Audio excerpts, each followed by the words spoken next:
She was sent to marry a stranger, but when she knocked on the wrong ranch door, a little girl clung to her skirt and whispered, "God finally sent you."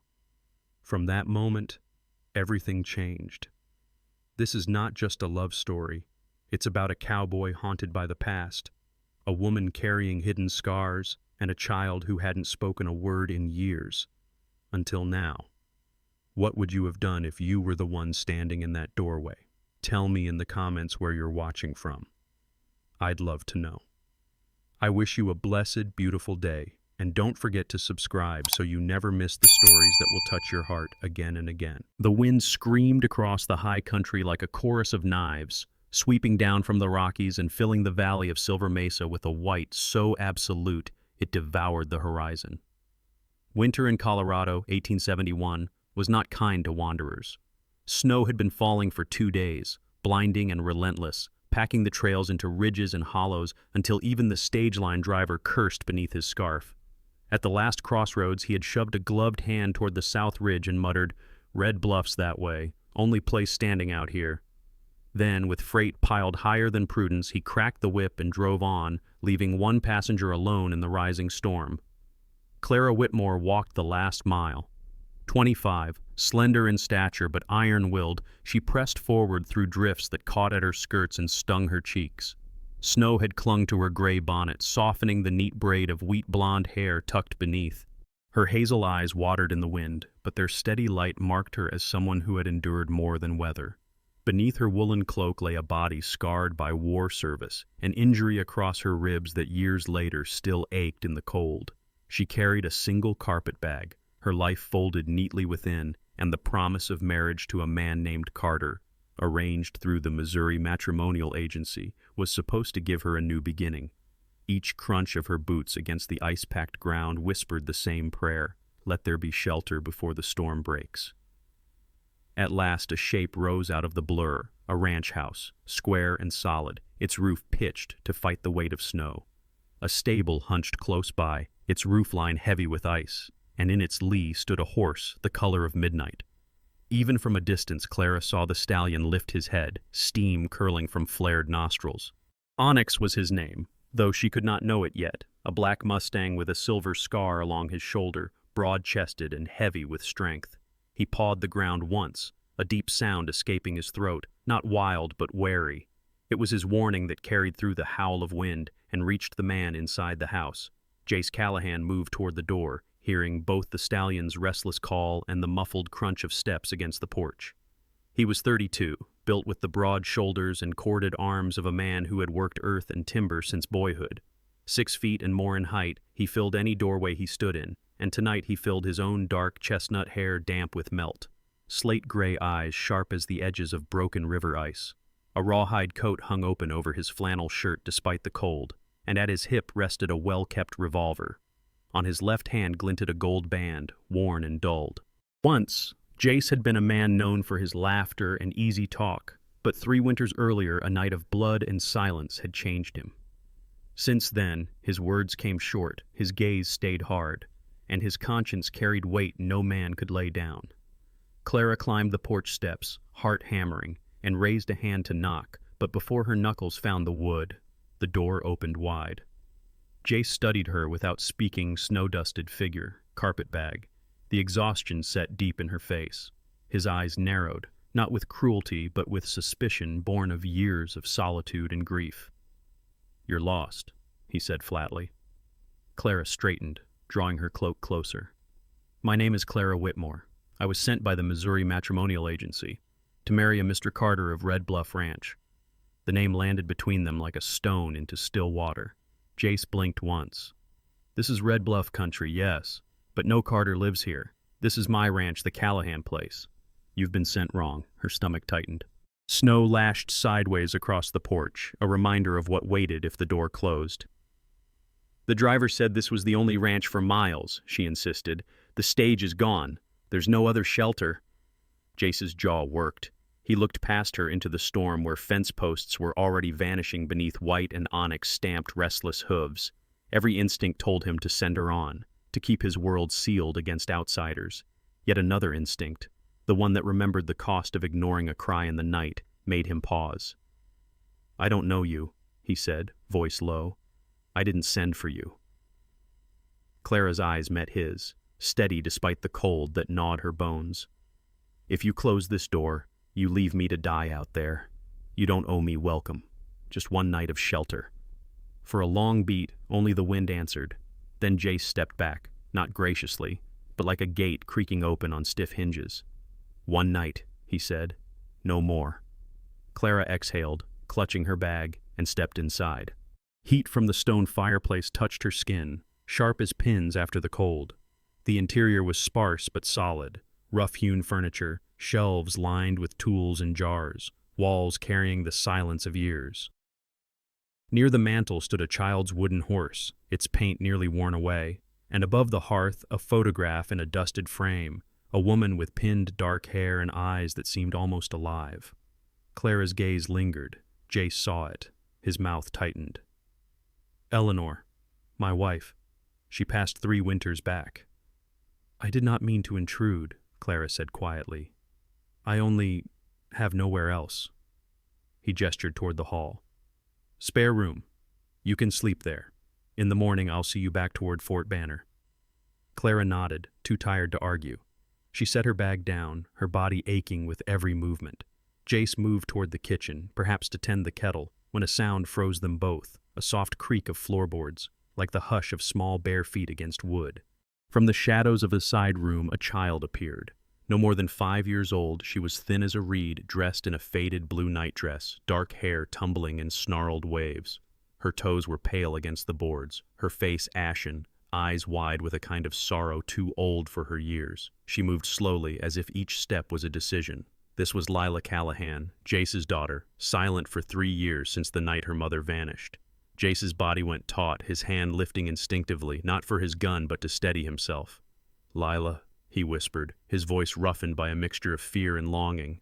The child's gaze slid past him to Clara. Something softened in her eyes. She crossed the space with solemn determination until she stood before Clara, small fingers clutching the hem of her skirt. She pressed closer, her head tilting upward, and then, in a voice thin and broken from years of silence, she whispered words that stilled the room. "God finally sent you." The kettle hissed, the fire popped, but everything else froze. Jace staggered half a step, breath caught in his throat. For 3 years he had not heard his daughter's voice. Now it was given not to him, but to this stranger. His eyes filled with awe and fear in equal measure, as though the storm outside had breached his house and soul alike. Clara knelt slowly, gathering her skirt, and lowered herself to Lila's height. Her heart cracked at the tremor in the child's lips. "Hello, sweetheart," she said softly. "My name is Clara." The girl's grip tightened, as if Clara were the last solid thing in the world. Jace clenched his fists at his sides, torn between grief and wonder. He looked at Clara, and his voice, for the first time since she arrived, softened. "You can stay," he said hoarsely, "at least until the storm passes." Clara nodded, holding the child closer. Outside, snow drove harder against the windows, but inside something shifted. In the span of a few breaths, 3 lives, one hardened, one wandering, one broken, had become bound together. The storm would rage on, but in this house a fragile thread of warmth had begun. The storm did not lift quickly in Silver Mesa. By the 4th day, snow had swallowed the fence posts up to their tops and pressed against the lower windows of the Callahan house, hemming it in as though the world outside had been erased. The air within carried the constant fragrance of smoke and pine, mixed with the faint tang of iron from tools Jace kept near at hand. Clara rose each morning to the sound of boots crossing the porch or the scrape of firewood added to the hearth before dawn, and though Jace never announced his gestures, she knew he had been there, tending, preparing, making sure the house stayed alive. The silence between them was not empty but full of unspoken things, like a field under snow waiting for spring. Lila began to drift closer to Clara's orbit, though at first she came like a shadow. The little girl would appear in the hallway and then vanish when Clara looked up, or linger by the doorway with her rag doll hanging from one small hand. Once Clara hummed a tune while mending her shawl, and she saw the child tilt her head like a bird listening, the wide eyes softening in recognition of something half forgotten. By the next day, Lila dared to sit cross-legged on the rug near Clara's chair, close enough to feel her presence, but not so near she had to speak. Each step was tentative, but each was progress. In the kitchen, Clara discovered a narrow drawer beneath the shelf where crockery was stacked.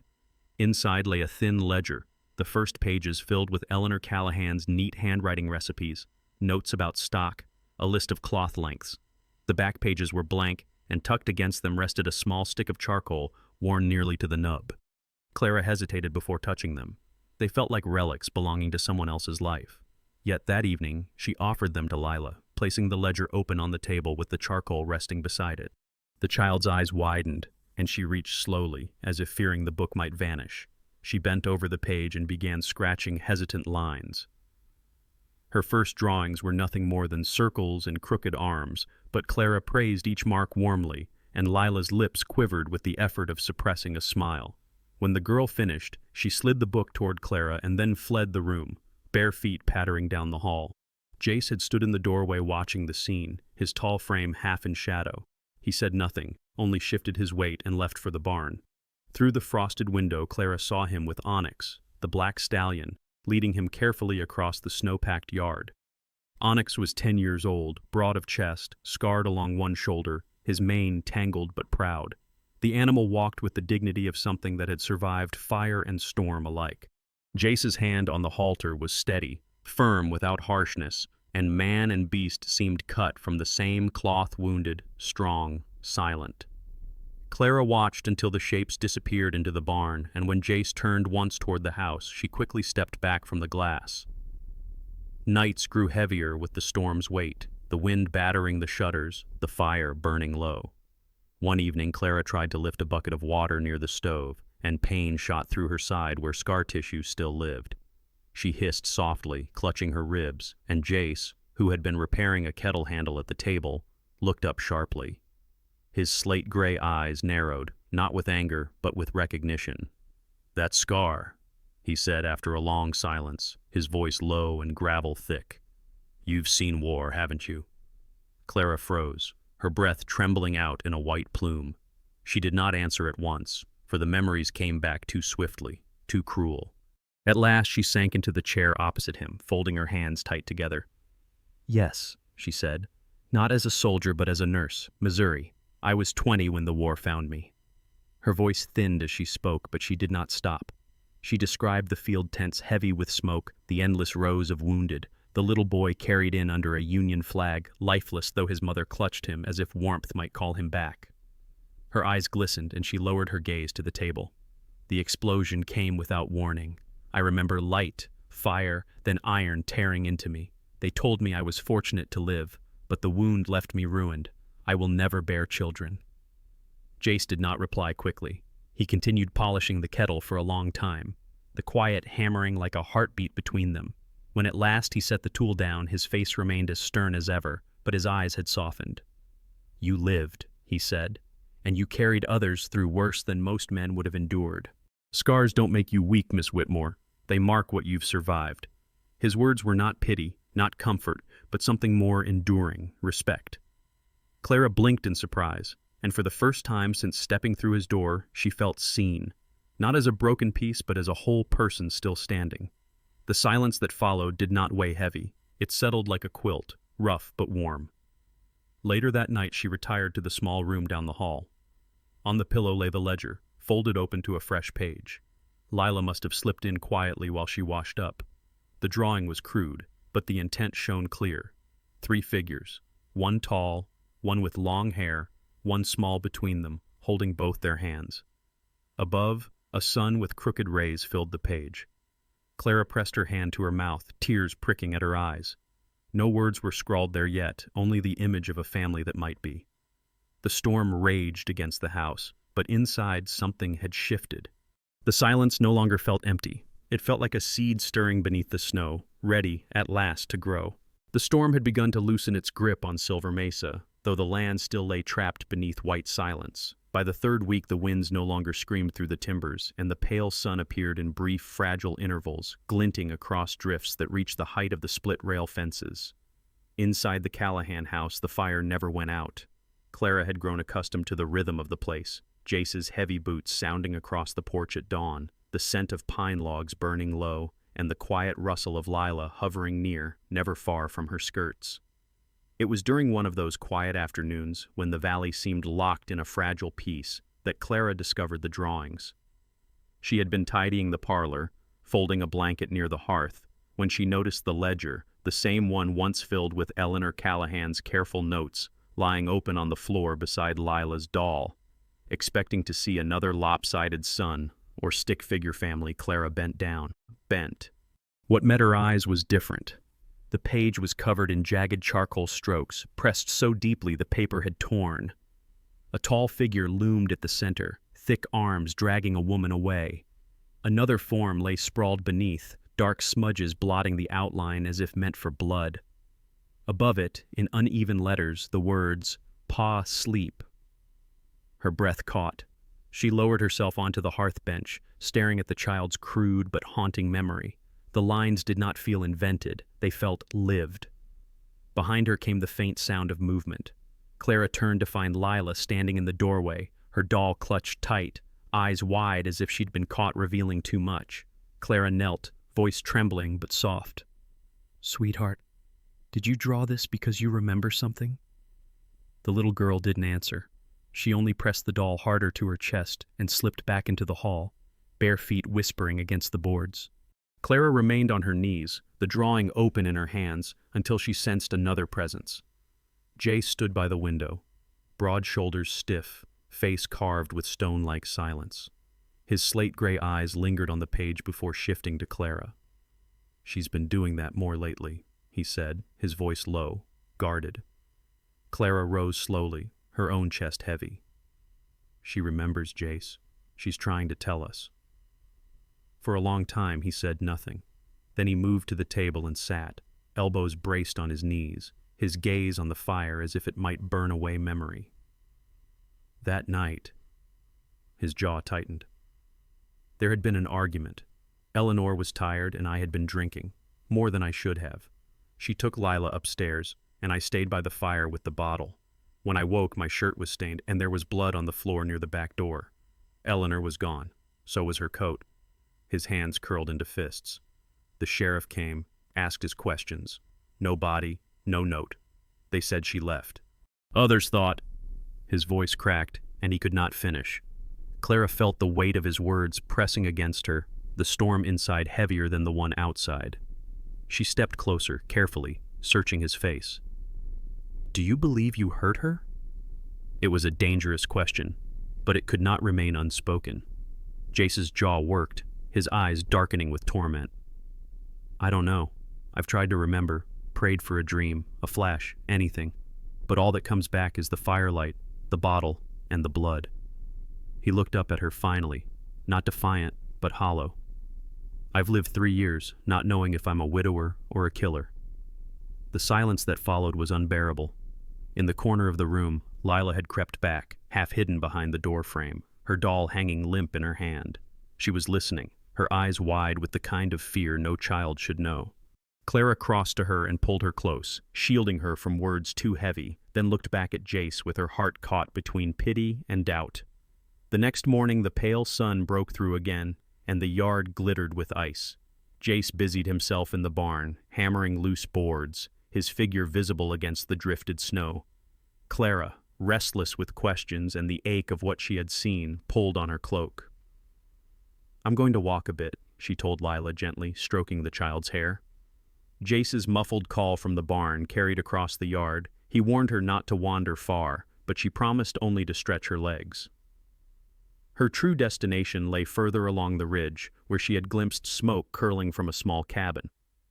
The cabin belonged to Maybelle Ortiz, a widow of nearly 60, her frame short but solid, her skin bronzed by years of mountain sun and wind, her black hair streaked with gray coiled in a bun at the nape of her neck.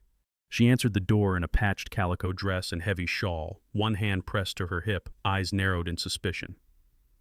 "Callahan's stranger," she said in a voice as crisp as frost. "What brings you to my porch?" Clara dipped her head politely. "My name is Clara Whitmore. I'm staying at the Callahan Ranch. I have questions, Mrs. Ortiz. About that winter 3 years ago." Maybelle's brows arched. For a long moment she studied Clara, then sighed and stepped aside. Inside, the air smelled of cedar smoke and dried herbs. A kettle hissed on the stove, and bundles of sage hung from the beams. Maybelle motioned her to sit, then folded her thick arms. That night, everyone's got their whispers. But you want more than whispers, don't you? Clara's hands tightened in her lap. Lila remembers things. She draws shadows, blood, a man dragging her mother away. Jace, he doesn't know what to believe. I have to understand. Maybelle rocked slowly on her heels, her face lined with both weariness and a kind of sharp resilience. I heard it. A scream near midnight, enough to raise the hairs on the back of my neck, but my man had passed already, and I was alone. I didn't step out, not in a storm like that. She turned her gaze toward the window, far away. Come morning, I saw footprints in the snow leading from their place down the ridge, 2 sets, but only one came back. Clara's heart pounded. You told the sheriff? Her mouth curved bitter. Sheriff was Jace's cousin. Didn't want scandal dragging the family name. Told me to hold my tongue. I did, because I was a widow living alone, and I knew too well what happens when you stir hornets without a hive to protect you, but I never forgot. The truth hung heavy in the cabin, like smoke that would not clear. Clara swallowed hard, torn between loyalty to the man who had shown her respect and the evidence that whispered otherwise. She rose finally, murmured her thanks, and stepped back into the biting cold. The walk back was long and silent, the snow crunching beneath her boots, the ridge shadowing the valley below.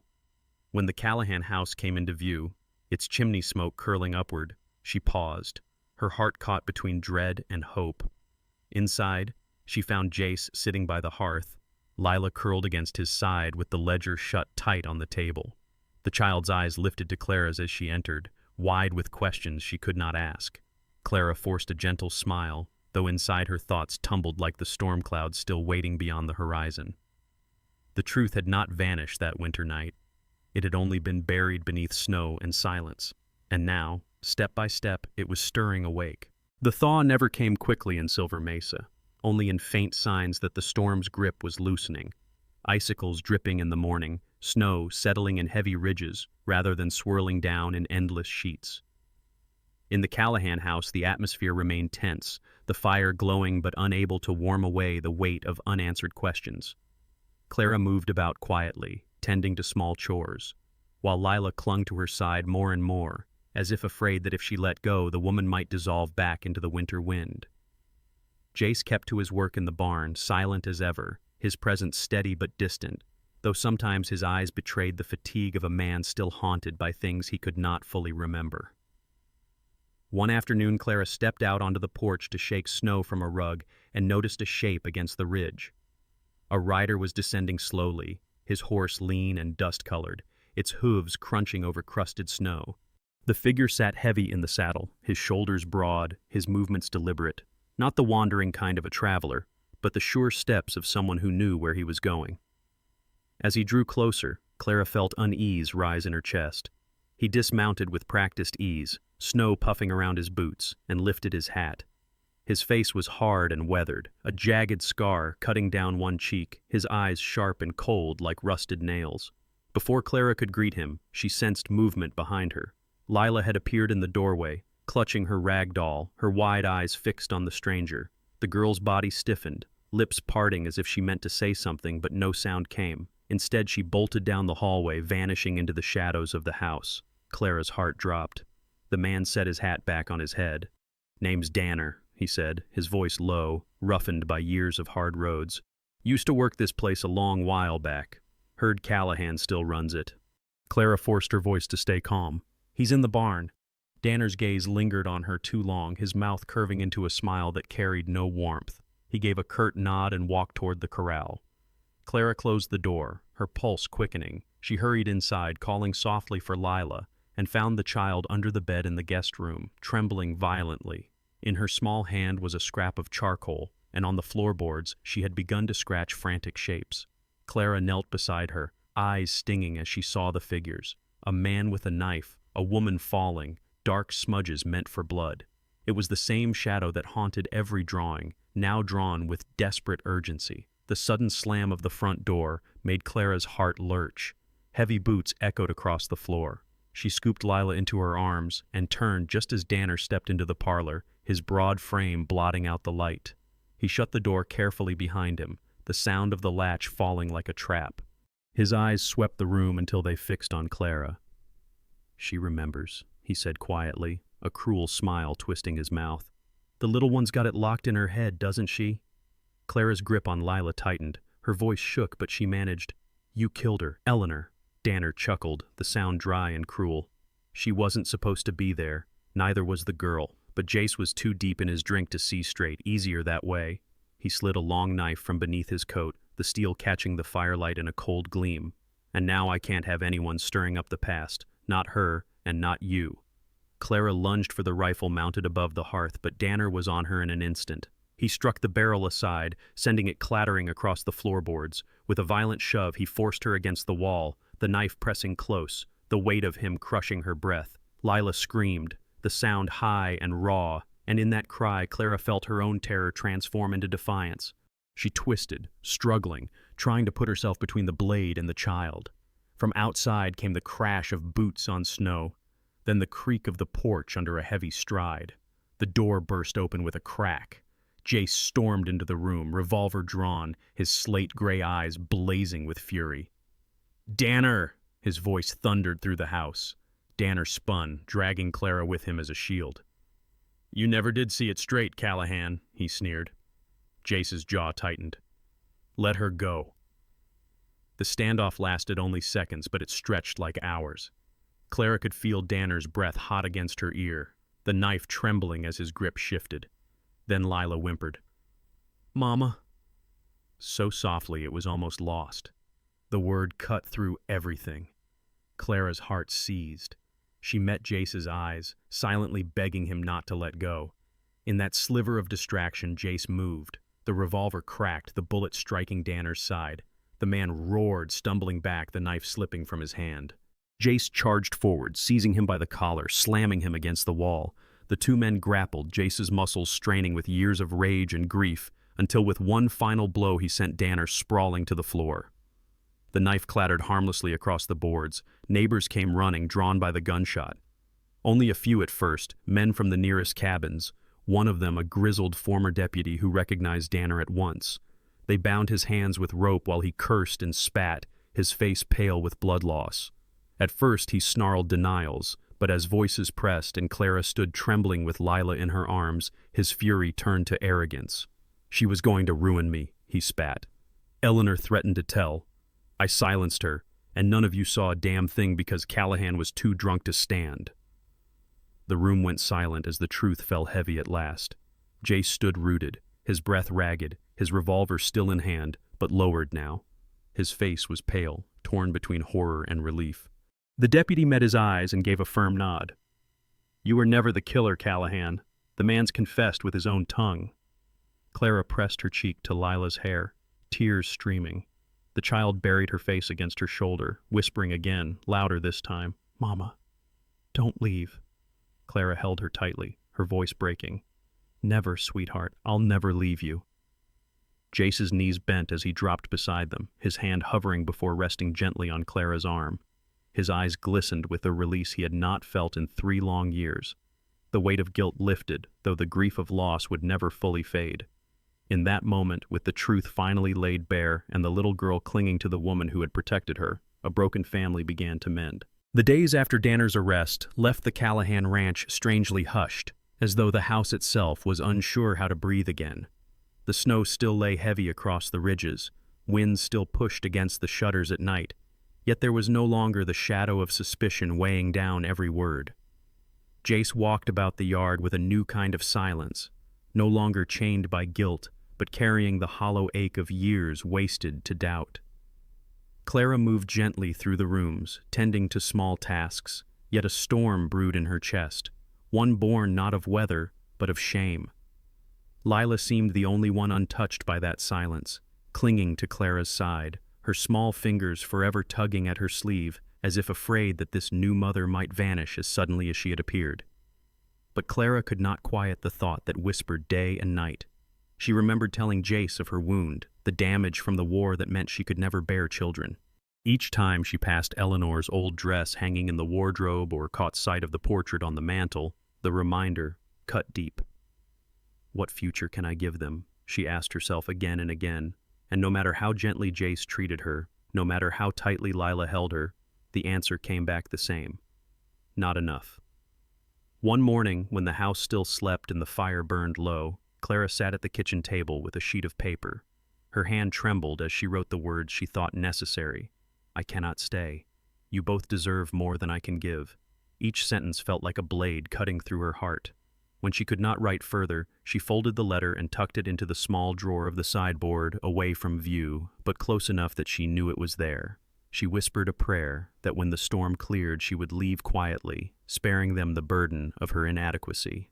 Later that day, as she carried wood in from the porch, Lila wandered into the room, following the instinct of a child who feels change long before it is spoken.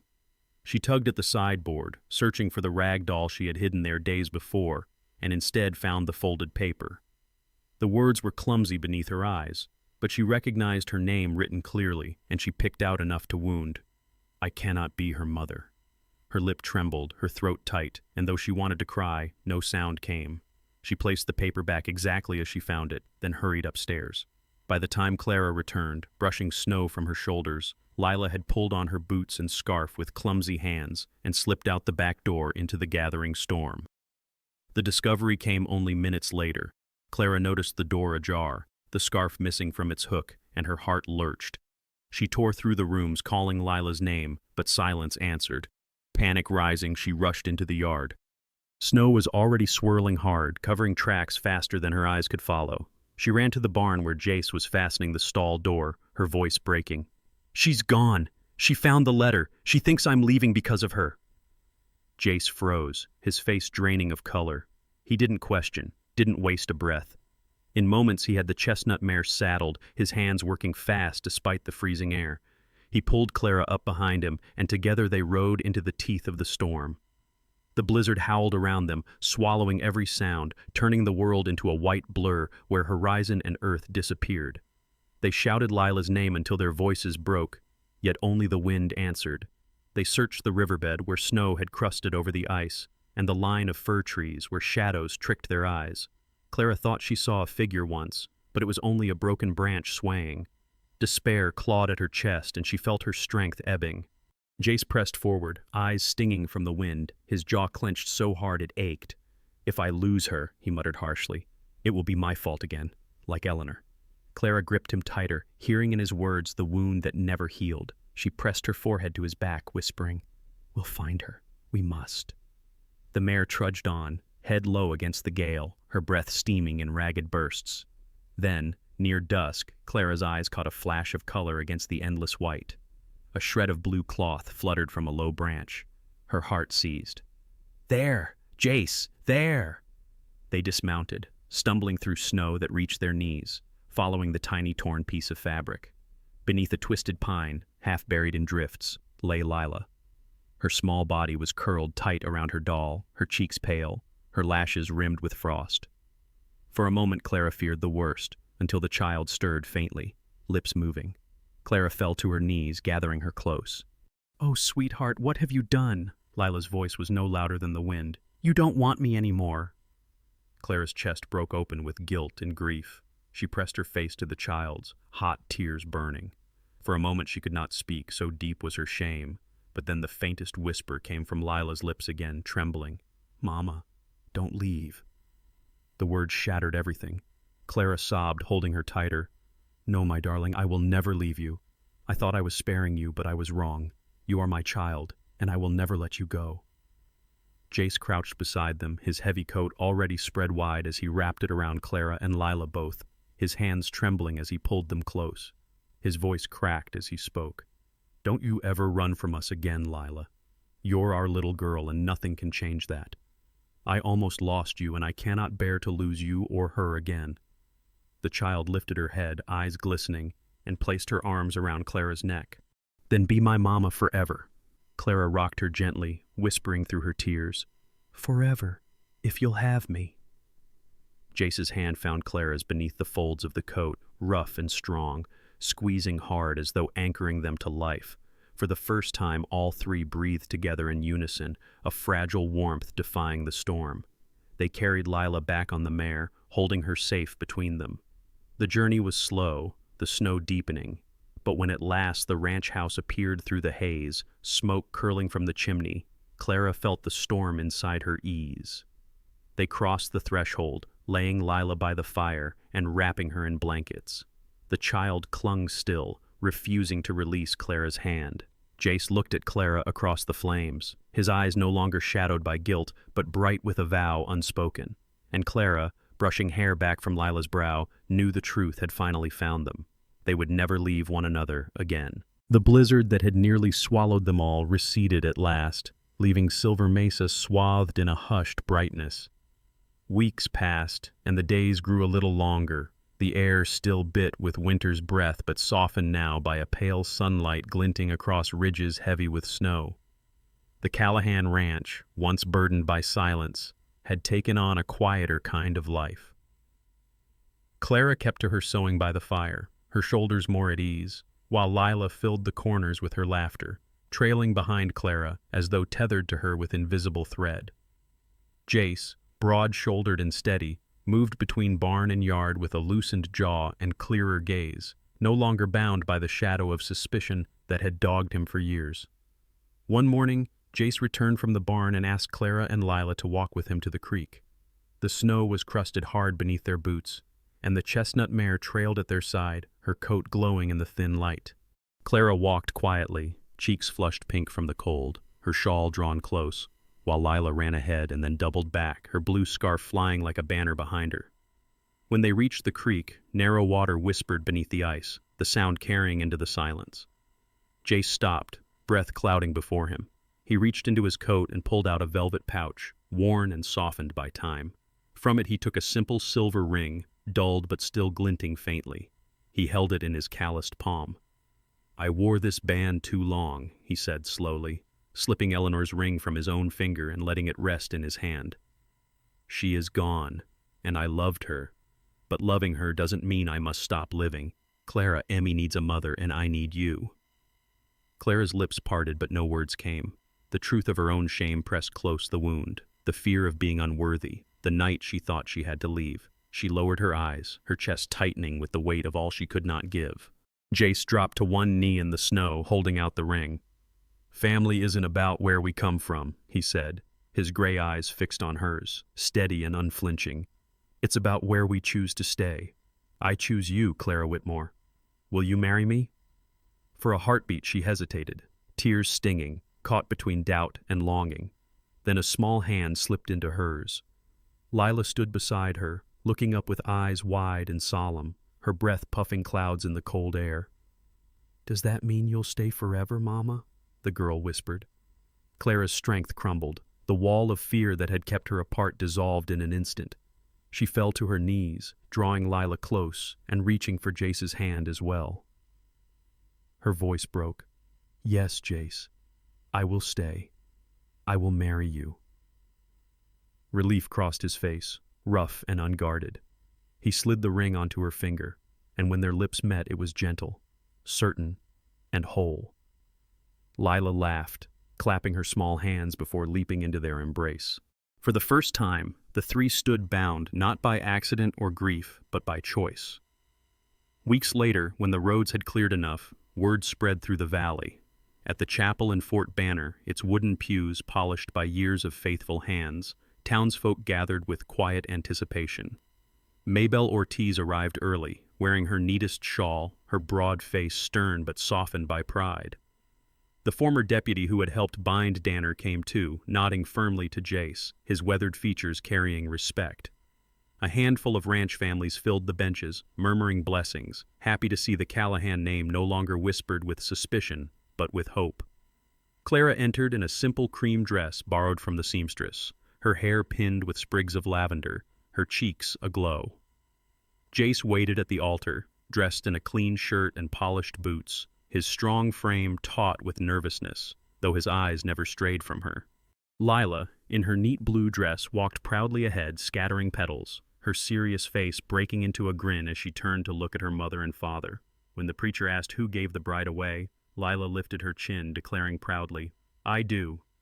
Laughter rippled warmly through the pews, and Clara's heart brimmed to the edge of breaking. The vows were simple, spoken low but heard by every soul in the room. Jace promised with a voice that shook that he would stand beside Clara in every storm yet to come. Clara, her eyes shimmering, vowed never again to run, to be wife and mother in every way but blood. When they kissed, the chapel erupted with applause, and Lila darted forward, flinging her arms around them both.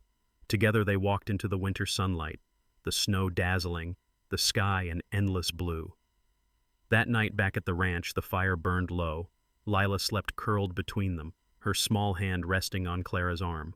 Jace reached across and took Clara's fingers into his own, his eyes heavy with peace. Clara stared at the rafters, whispering into the quiet, "I wasn't born to be a mother, but I was called to become one." Lila stirred in her sleep and murmured softly, "Mama." Clara pressed her lips to her daughter's hair, and in that house where loss had once lingered, love now held fast. Every story reminds us that even in the coldest storms of life, God has a way of guiding us toward the family and love we are meant to find. Just as Clara, Jace, and little Lila discovered that a family is not only born but chosen, we too can trust that the Lord places people in our paths to heal what is broken and make us whole again. The miracle of God is not always thunder or lightning. Sometimes it is found in the quiet moments of forgiveness, in a child's embrace, or in the courage to begin again. In our daily lives, may we learn to see these miracles, to cherish the people beside us, and to choose love even when the world feels heavy.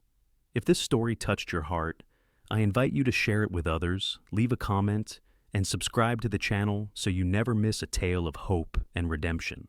And as you watch, may God bless you and your family with peace, warmth, and strength. If you believe in the miracle of love and in the grace of God, write Amen in the comments.